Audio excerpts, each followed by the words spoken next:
اب یہ نوٹ کر لیجئے، ہدایت و ضلالت اس دنیا میں جو مختلف حالتیں انسان پر طاری ہوتی ہیں، یا نعمتوں کی بارش ہو رہی ہے، یا تنگی ہے، فقر ہے، احتیاج ہے، دنیاوی حیثیت ہے، وجاہت ہے، یا دنیا میں گمنامی ہے، کسنوی پرست کے بھیا کیس تھی، کوئی آپ کا حال ہی نہیں پوچھ رہا کہ تم ہو کون، تمہارے منہ میں کتنے دانت ہیں، یا یہ کہ دنیا میں اقتدار کی کسی مسند پر انسان بیٹھا ہے، یا یہ کہ کوئی اس کے ہاتھ میں اختیار نہیں. یہ تمام جو حالات انسان پر طاری ہوتے ہیں، ان کے جواب میں جو طرز عمل فکری اعتبار سے اور عملاً انسان اختیار کرتا ہے، اس کے 4 درجے ہیں. پہلا درجہ ہے انتہائی گمراہی، ضل ضلالا بعیدا. وہ کیا ہے؟ اگر عزت ہوئی، نعمتیں ملی، فلاں دیوی یا دیوتا کی نگاہ کرم ہے، اس کی کرپا سے یہ ہو گیا. اور اگر کوئی تکلیف آ گئی، مصیبت آ گئی، معلوم ہوتا ہے کہ فلاں دیوی یا دیوتا ہم سے ناراض ہو گیا، یہ کالی دیوی کی طرف سے کوئی مصیبت آ گئی ہے، یا یہ کہ یہ لکشمی دیوی کی نگاہ کرم ہے کہ ہمیں دولت مل گئی ہے. یہ تو ہے شرک. شرک ہونے کے اعتبار سے یہ ہے ضل ضلالا بعیدا، انتہائی پستی. اس پستی سے اوپر آئیں گے تو توحید کی پہلی منزل ہے. عزت دی اللہ نے دی، اگر کوئی تنگی آ گئی، فقر، تکلیف، کوئی ذلت، رسوائی، یہ بھی اللہ کی طرف سے. ایک اعتبار سے تو انسان ہدایت پر آ گیا، بڑی گہرائی تھی اس گندگی کی اور اس خباثت کی جو شرک جس کا نام ہے، اس سے انسان نکل آیا، نجاست سے. توحید تو ہے، لیکن ابھی اس میں اس کی گمراہی کا ایک ایلیمنٹ شامل ہے. اور یہ گمراہی سے جب تک آگے نہیں آئے گا، اوپر نہیں ابھرے گا، اس کا طرز عمل کیا ہوگا کہ ذرا کچھ مل گیا، عزت مل گئی، پھولے نہیں سما رہے، اب زمین پر قدم نہیں ٹک رہے، گردن اکڑ رہی ہے، کہیں محرومی ہو گئی، کوئی تکلیف آ گئی، کوئی مشقت، فقر آ گیا، اب بجھ کر رہ گئے. ان دونوں کیفیات میں انسان کا پینڈولم جو ہے وہ ایکسٹریم کو جائے گا. یہ کب ہوگا؟ جبکہ انسان یہ سمجھتا ہے کہ اس دنیا میں جو دولت مل گئی یا عزت مل گئی تو یہ گویا کہ بڑی کوئی قابل فخر شے ہے، اور اگر یہاں پر کوئی تکلیف آ گئی، کوئی مصیبت آ گئی، فقر و فاقہ آ گیا تو یہ گویا کہ بہت ہی اہانت آمیز شے ہے. اگر یہ انسان سمجھے گا تو طرز عمل وہ نکلے گا نتیجے کے طور پر جو میں بیان کر چکا ہوں. یہ گمراہی ہے. اس گمراہی سے نکلیں گے تو آپ کس مقام پر آئے؟ دوسری منزل ہدایت کی کیا ہے؟ نہ یہ عزت ہے نہ یہ ذلت ہے، دونوں حیثیتیں برابر ہیں کہ یہ امتحان ہے. اسی لیے ان دونوں آیتوں میں ایک لفظ قدر مشترک ہے، اذا مبتلاہ فاما الانسان اذا مبتلاہ ربہ فاکرمہ ونعمہ. یہ بھی ایک ابتلا ہے، آزما رہا ہے اللہ. کبھی وہ دے کر آزماتا ہے، کبھی چھین کر آزماتا ہے، کبھی فقر و فاقہ سے آزماتا ہے، کبھی وہ کثرت دولت اور کثرت مال سے آزماتا ہے، کبھی وہ صحت دے کر آزماتا ہے کہ یہ قوت اور توانائی اور صحت جو میں نے دی ہے یہ اس میں کیا کرتا ہے، کبھی وہ مرض کے ذریعے سے آزماتا ہے کہ صبر کرتا ہے کہ نہیں کرتا. ہمارے لیے شکوہ اور شکایت تو اس کی زبان پر نہیں آ جاتی، نالا اور شیون تو نہیں آ جاتا، تکلیف جھیلتا ہے کہ نہیں جھیلتا، اس میں تحمل ہے کہ نہیں ہے، تو صبر کرتا ہے یا شکر کرتا ہے. یہ دونوں کیفیات در حقیقت اس اعتبار سے مساوی ہے، یہ بھی امتحان، یہ بھی امتحان. یہ حقیقت جب سامنے ہوگی اب وہ پینڈولم جو ہے وہ بہت کم ہو جائے گا. یعنی انسان میں طبعی طور پر تو ایک اثر ہوتا ہے غیر اختیاری. کسی چیونٹی نے کاٹا آپ کے پاؤں پر، آپ اپنا پاؤں ہٹا لیں گے، اس میں کوئی ارادہ نہیں، یہ ریفلیکس ایکشن ہے، غیر اختیاری فعل ہے. اس حد تک تو انسان ضرور متاثر ہوتا ہے، اس سے تو کوئی انسان جو ہے وہ بلندر نہیں ہو سکتا. حضرت ابراہیم رضی اللہ تعالیٰ عنہ، حضور کے وہ نومولود فرزند، انتقال جب ہو رہا تھا آپ کی آنکھوں میں آنسو آ گئے.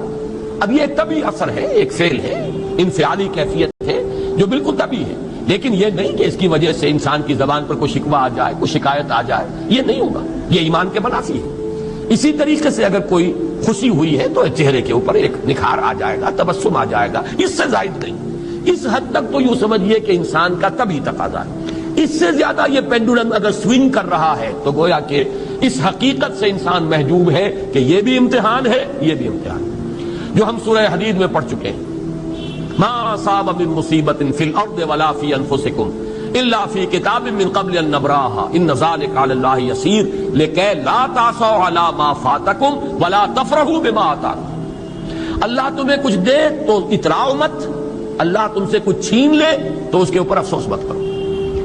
یہ نتیجہ ایمان کا نکلنا چاہیے. اگر تمہیں ایمان ہے اللہ پر، اگر تمہیں یقین ہے کہ جو کچھ ہوا ہے اللہ کے اذن کے بغیر نہیں ہوا، اگر تمہیں یقین ہے کہ اللہ نے جو میرے لیے طے کیا ہے اس میں میرے لیے خیر ہی ہے، چاہے فی الحال، فی الوقت، فوری طور پر مجھے ناگوار محسوس ہو رہی ہے بات، لیکن یقیناً میرے لیے اس میں خیر ہے میرے رب کی طرف سے کہ ہر چیز ساقی ما ریخت عین الطاف. ہم تو شارٹ سائٹڈ ہیں، ہم دیکھ نہیں سکتے کسی شے کو، ہم اس کے ظاہر کو دیکھ کر گھبرا اٹھتے ہیں کہ یہ تو تکلیف آ گئی، کیا پتا اسی کے پردے میں اللہ کی رحمت آ رہی ہے. میں نے وہ رئیس امروہوی کے اشعار آپ کو کئی دفعہ سنائے ہیں. وہ وقت آیا کہ ہم کو قدرت ہماری سعی و عمل کا پھل دے، بتا رہی ہے یہ ظلمت شب کہ صبح نزدیک آ رہی ہے. ابھی ہے کچھ امتحان باقی، فلاکتوں کے نشان باقی، قدم نہ پیچھے ہٹے کہ قسمت ابھی ہمیں آزما رہی ہے.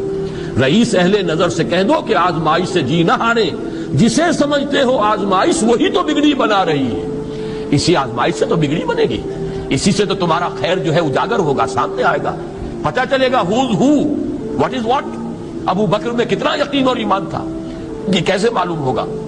کیسے معلوم ہوگا کہ بلال میں کتنا سہار، کتنا تحمل تھا، کتنا صبر تھا، اگر وہ مصیبت ان پر نہ آتی کہ جو امیہ ابن خلف کے ہاتھوں ان پر قیامت ٹوٹ رہی تھی. تو یہ ساری چیزیں جو ہے ما اصاب من مصیبت فی الارض ولا فی انفسکم الا فی کتاب من قبل ان نبرأ ان ذلک علی اللہ یسیر لکی لا تأسوا علی ما فاتکم ولا تفرحوا بما آتاکم واللہ لا یحب کل مختال فخور. اگر اس حقیقت سے محجوب ہو جاؤ گے تو پھر اختیال اور فخر اور گھمنڈ پیدا ہو جائے گا تمہارے اندر، یا دوسری طرف مایوسی، کمر ہمت ٹوٹ کر رہ جائے گی، خودکشی کرنے کو انسان آمادہ ہو جاتا ہے، ذرا کوئی ناکامی دنیا میں آ گئی، کوئی تکلیف آ گئی. یہ ہے در حقیقت تیسری منزل، ہدایت کی دوسری سیڑھی. پہلا کیا تھا؟ نہاد ضل ضلالا بعیدا، کوئی خیر مل گیا تو کسی دیوی کی نگاہ کرم، کوئی تکلیف آ گئی تو کسی دیوتا کی ناراضگی، یہ تو ہے ضل ضلالا بعیدا. اس سے اوپر آئے، یہ پہلی سیڑھی ہدایت کی ہے. عزت ہے تو اللہ کی طرف سے، اور اگر کوئی ذلت ہے، تنگی ہے تو اللہ کی طرف سے. یہ ہدایت کا آغاز ہو گیا، یہ توحید کی بنیادی منزل ہے. اس سے اگلی منزل، یہاں کی ذلت ذلت نہیں، یہاں کی عزت عزت نہیں. ذالک یوم التغابن، ہار اور جیت کے فیصلے کا دن تو قیامت کا دن ہے. وہاں معلوم ہوگا جس کو اس روز عزت ملی وہ عزت والا ہے، جو اس روز ذلیل ہو گیا وہ ذلت والا ہے. یہ تو امتحان ہے، دار الامتحان ہے. خلق الموت والحیات لیبلوکم ایکم احسن عملا. یہ تو دار الامتحان ہے، امتحان ہونے کے ناطے دونوں برابر ہیں. اس سے اوپر ہے ایک چوتھی منزل، ہدایت کی تیسری منزل. وہ کیا ہے؟ عام طور پر انسان یہ سمجھتا ہے کہ یہ جو آزمائش ہے تنگی کی اور فقر و فاقہ کی، یہ سخت تر آزمائش ہے، اور نعمتوں کی بارش ہو تو یہ آسان آزمائش ہے. یہ بھی ابھی گمراہی کا ایک پرت جو ہے اس کی باقی ہے. ابھی ہدایت کا جو کامل جو ہوگا انکشاف وہ کب ہوگا؟ جب انسان اس حقیقت کو جان لے کہ جہاں وسعت ہو، جہاں کثرت ہو، وہ زیادہ بڑا امتحان ہے، سخت امتحان ہے، بجائے اس کے کہ اگر قلت ہے، کمی ہے، یہ کم تر امتحان ہے، یہ کم بھاری امتحان ہے. کیوں کہ اگر آپ کے پاس کثرت ہے آپ کے اندر غفلت پیدا ہو جائے. کثرت کا لازمی نتیجہ غفلت ہے. نہ کوئی غم کرو نہ خوف، خوشیاں مناؤ جنت کی جس کا تم سے وعدہ کیا گیا تھا. اللہ کی ربوبیت پر اطمینان جب انسان کو ہو جاتا، میرا رب اللہ ہے، ربی اللہ، انسان کے لیے نہ کوئی کھٹکا، نہ کوئی خطرہ، نہ کوئی خوف، نہ کوئی حزن. جو کچھ ہو رہا ہے کس کے اذن سے ہو رہا ہے؟ اللہ کے اذن سے. اللہ کے اذن کے بغیر پتا تک نہیں ہلتا. یہ کوئی اندھا بہرا مادہ نہیں ہے جس سے مجھے کوئی خوف ہو. اندھا بھینسا چلا رہا ہو اس سے تو ڈرنے کا ہر انسان کو ڈرنا چاہیے، نہ معلوم کس کو ٹکر مار دے.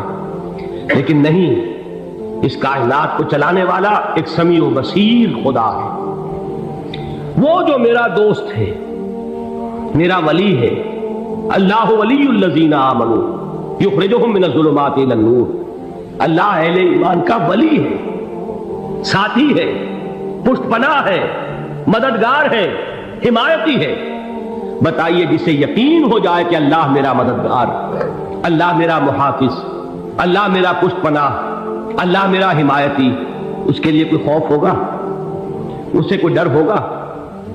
میں مثال دیا کرتا ہوں ایک بہت سادہ، پنجاب کے دیہات کی.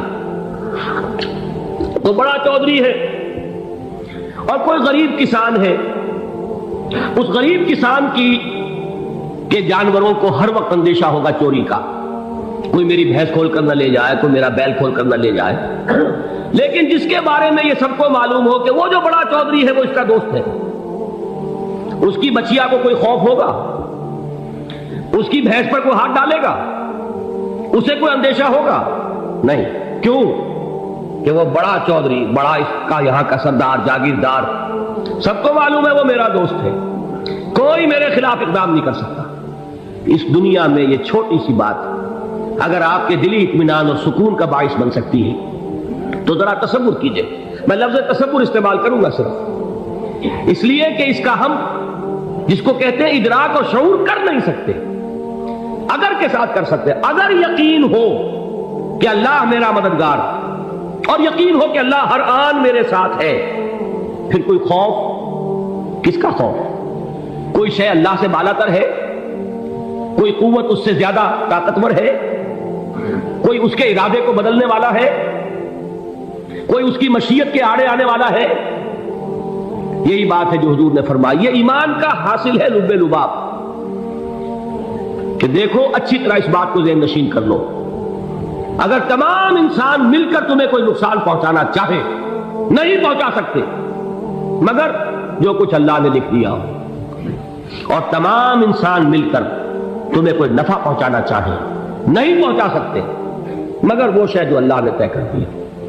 آپ پھر میں کہوں گا ذرا تاریخ کیجئے، اسے فرض کیجئے، اسے سوچئے. اگر اس حدیث پر ہمارا دل ٹھکا ہوا ہو تو کسی سے ڈر ہوگا یہ مجھے نقصان نہ پہنچا دے، یہ میری رپورٹ خراب نہ کر دے، یہ میری انکریمنٹ نہ رکوا دے، یہ میرا یہ نہ بگاڑ دے، یہ میرے یہ نقصان نہ پہنچا دے. اس کا ڈر، اس کا ڈر، اس کا خوف، اس کی خوشامد، اس کے لیے جا کر طرح طرح سے اپنی عزت نفس کو ذلیل کروانا اس کے سامنے. یہ سب کچھ کیوں کرتا ہے انسان؟ جب سمجھتا ہے کہ اس کے ہاتھ میں میرا کوئی نفع ہے، اس کے ہاتھ میں میرے لیے کوئی ضرر ہے، یہ مجھے کوئی غضب پہنچا سکتا ہے، یہ مجھے کوئی نقصان پہنچا سکتا ہے، یہ میرا کوئی کام بنا سکتا ہے، یہ میری کوئی ضرورت پوری کر سکتا ہے. اسی کا نام شرک ہے. جہاں آپ نے یہ سمجھا کہ غیر اللہ کے اندر کوئی طاقت موجود ہے وہی شرک ہے.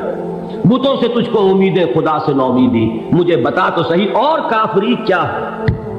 شرک تو یہ ہے جس پر بھی تمہیں یہ خیال ہے کلمہ ہے، یہ کلمہ سوم لا حول ولا قوت الا باللہ. ذرا اس پر دل کو کبھی اگر آپ تصور کریں، پھر فرض کریں، دل ٹھک جائے اس پر، کوئی طاقت نہیں. یہی بات تھی جو شیخ عبد القادر جیلانی رحمۃ اللہ علیہ نے اپنی وصیت میں اپنے بچے سے کہی. 11ویں دینے والے ہیں لیکن حضرت شیخ عبد القادر جیلانی کی وصیت اور تعلیمات کو کتنے لوگ ہیں جانتے ہو؟ یہ جن مقامات تک پہنچے ہیں وہ کس چیز کی بدولت پہنچے؟ انہوں نے جو پیغام دیا وہ کیا تھا؟ اے میرے بچے، جس طریقے سے قرآن مجید میں حضرت لقمان کی نصیحتیں جو ہے نقل کر دی گئی ہیں، میں یہ عرض کروں گا بالفرض اگر قرآن حضرت عبد القادر جیلانی کے بعد نازل ہوا ہوتا تو شیخ عبد القادر کی یہ نصیحتیں بھی قرآن میں درج ہوتی. اتنی اونچی نصیحتیں ہیں. اے میرے بچے اس حقیقت کو ذہن نشین کر لے، لا فاعل فی الحقیقت ولا مؤثر الا اللہ. اس کائنات میں نہ کوئی فاعل حقیقی ہے نہ مؤثر حقیقی ہے سوائے اللہ. کسی شے میں کوئی تاثیر نہیں اگر اللہ نہ چاہے. آگ جلا نہیں سکتی اگر اللہ نہ چاہے. پانی ڈبو نہیں سکتا اگر اللہ نہ چاہے. زہر ہلاک نہیں کر سکتا اگر اللہ نہ چاہے. کوئی چیز فائدہ نہیں پہنچا سکتی اگر اللہ نہ چاہے. تو در در پہ کیوں سر جھکاتے ہو؟ در در پر کیوں جبیں سائی کرتے ہو؟ سب کے سامنے کیوں ہاتھ پھیلاتے ہو؟ ایک اللہ سے مانگو، ایک اللہ کے سامنے زمین پر اپنی جبین رکھو. لا فاعل فی الحقیقت ولا مؤثر الا اللہ. نظر آتا ہے ہمیں کہ پانی پیاس بجھا دیتا ہے. پیاس بجھانے کی صلاحیت پانی میں نہیں ہے، اللہ کے اذن سے. کھانا بھوک مٹا دیتا ہے، بھوک مٹانے کی صلاحیت کھانے میں نہیں ہے، اذن رب میں. دیکھیے یہی یقین تھا. حضرت موسیٰ علیہ السلام کا واقعہ یاد کیجئے. سامنے سمندر آ گیا ہے، قوم دیکھتی ہے پیچھے کہ گرد و غبار کا طوفان. معلوم ہوا کہ فرعون اپنے لشکر سمیت آ گیا. لشکر جب چلتا تھا تیز رفتاری کے ساتھ تو گرد و غبار کا جو طوفان اٹھتا تھا اس کا تصور کیجیے. اور لمحہ بلمحہ وہ قریب آ رہا ہے. پوری قوم نے کیا کہا؟ اے موسیٰ انا لمدرکون، اے موسیٰ ہم کو پکڑے گئے. قرآن مجید میں تو یہاں وہ باتیں نہیں لکھی ہیں لیکن تورات میں یہ درج ہے کہ بنی اسرائیل جھگڑنے لگے، دست و گریبان ہو گئے موسیٰ کے ساتھ. موسیٰ نے یہاں مروایا لا کر، اس سے تو ہم وہیں بہتر تھے، وہاں کھانے کو ملتا تھا، زندگی تو تھی، بیگار ہم کر رہے تھے، موت تو نہیں تھی۔ اب جو کچھ ہوگا اس کا تصور کرو، جس طریقے سے ہمارے ٹکڑے اڑائے جائیں گے۔ تو لڑ رہے ہیں حضرت موسیٰ علیہ السلام سے، یہ تورات کی تفصیل ہے۔ قرآن میں صرف اتنا آیا ہے، پریشان ہو کر انہوں نے کہا اِنَّا لَمُدْرَکُونَ، موسیٰ ہم کو پکڑے گئے۔ اس وقت موسیٰ کا جواب کیا ہے؟